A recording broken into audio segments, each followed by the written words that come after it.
സർവശക്തനായ ദൈവത്തിൻ്റെ അതിപരിശുദ്ധ നാമം അതിയായി മഹത്വപ്പെടുമാറാകട്ടെ.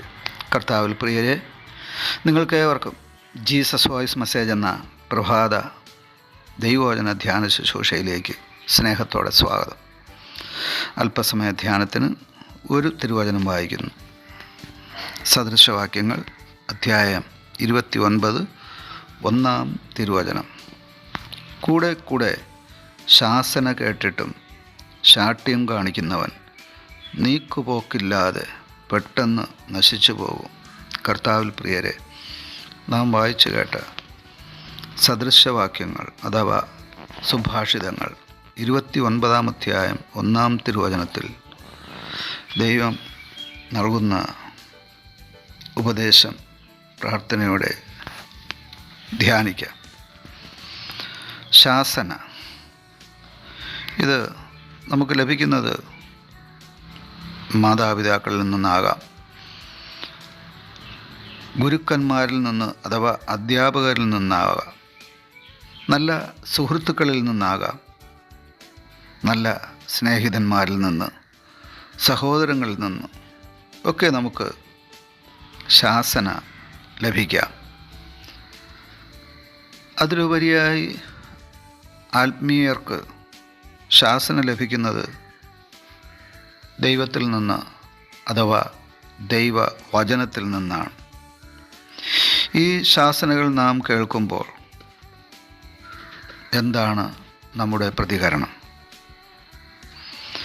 ചിലരെങ്കിലും ശാസനയെ ത്യജിക്കാറുണ്ട്, നിരസിക്കാറുണ്ട്, തള്ളിക്കളയാറുണ്ട്. എന്നെ ശാസിക്കുവാൻ നീ ആരാണ് എന്നാണ് അവരുടെ പ്രതികരണം.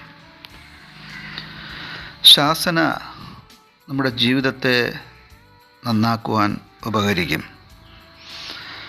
നമ്മുടെ തെറ്റുകളെ തിരുത്തുവാൻ ശാസന ഉപകരിക്കും. മാതാപിതാക്കളുടെ ശാസന കുഞ്ഞുങ്ങളെ നന്നാവാൻ പ്രേരിപ്പിക്കുന്നതാണ്.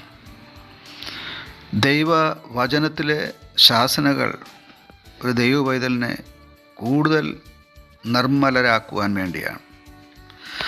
അതുകൊണ്ട് നാം ഭൗതികമായും ആത്മീകമായും അനുഗ്രഹിക്കപ്പെടുവാൻ, ആശീർവദിക്കപ്പെടുവാൻ, നന്നാവാൻ അത്യന്താപേക്ഷിതമായിരിക്കുന്ന ഒന്നാണ് ശാസന. ശാസന ഒരുപക്ഷെ ആദ്യം നമുക്ക് നമ്മുടെ മനസ്സിന്, നമ്മുടെ ഹൃദയത്തിന് വേദന ഉളവാക്കാം.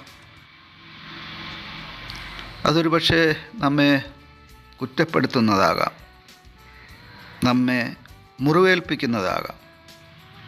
എന്നാൽ അത് നമ്മുടെ നല്ലതിനു വേണ്ടിയാണ്, നാം നന്നാകാൻ വേണ്ടിയാണ്, നാം അനുഗ്രഹിക്കപ്പെട്ടവരാകാൻ വേണ്ടിയാണെന്നുള്ള ആ തിരിച്ചറിവിലേക്ക് നാം മടങ്ങി വരുമ്പോൾ ശാസന ഒരു നന്മയായി മാറുവാനിടയാകും. ദൈവിക ശാസനകൾ, ദൈവിക കൽപ്പനകൾ, ദൈവിക ഉപദേശങ്ങൾ, മുന്നറിയിപ്പുകൾ അവഗണിച്ച ചില രാജാക്കന്മാരെ സത്യവേദപുസ്തകത്തിൽ നമുക്ക് കാണാം. അവരെല്ലാം നശിച്ചു പോയതാണ് ചരിത്രം വെളിപ്പെടുത്തുന്ന സത്യം. ആഹാബ്, മനശ്ശെ തുടങ്ങി ഒരു വലിയ സമൂഹം ഉദാഹരണം ആയി നമ്മുടെ മുമ്പിൽ നിൽക്കുന്നുണ്ട്. നീക്കുപോക്കില്ലാതെ പെട്ടെന്ന് നശിച്ചു പോകുമെന്നാണ് ശാസന ത്യജിക്കുന്നവരെക്കുറിച്ച് വചനം പറയുന്നത്. ഇന്ന് പ്രഭാതത്തിൽ നാം ഒന്ന് മനസ്സിലാക്കേണ്ടത്, ശാസനകൾ, ദൈവിക ശാസനകൾ, മറ്റുള്ള നമ്മുടെ പ്രിയപ്പെട്ടവരുടെ ശാസനകൾ, അത് നാം തള്ളിക്കളയുന്നുവോ അഥവാ സ്വീകരിക്കുന്നുവോ? ശാസനകൾ നമ്മുടെ നന്മയ്ക്ക് വേണ്ടിയാണെന്ന് ബോധ്യപ്പെട്ടുകൊണ്ട് അവയെ സ്വീകരിക്കുവാനായിട്ട് നമുക്ക് കഴിഞ്ഞാൽ, ആ ശാസനകൾ അത് മനുഷ്യരിൽ നിന്നാകാം, ദൈവത്തിൽ നിന്നാകാം, ദൈവവചനത്തിൽ നിന്നാകാം, അത് നമ്മുടെ നന്മയ്ക്ക് കാരണമായിത്തീരും. ശാസനകൾ സ്വീകരിച്ചവരെല്ലാം രക്ഷയുടെ ആനന്ദം അനുഭവിച്ച ചരിത്രമാണ് വേദപുസ്തകം പഠിപ്പിക്കുന്നത്. എന്നാൽ ശാസനയെ നിരസിച്ചവർ നശിച്ചുപോയ ചരിത്രവും വേദപുസ്തകം നമ്മെ പഠിപ്പിക്കുന്നുണ്ട്. ദൈവിക ശാസനകളും ഒപ്പം നമ്മെ നന്നാക്കുവാൻ നമ്മുടെ പ്രിയപ്പെട്ടവരിൽ നിന്ന് ലഭിക്കുന്ന ശാസനകളും നമുക്ക് ശിരസാവഹിക്കാം, കൈക്കൊള്ളാം, അനുഗ്രഹിക്കപ്പെടാം. ആമേൻ.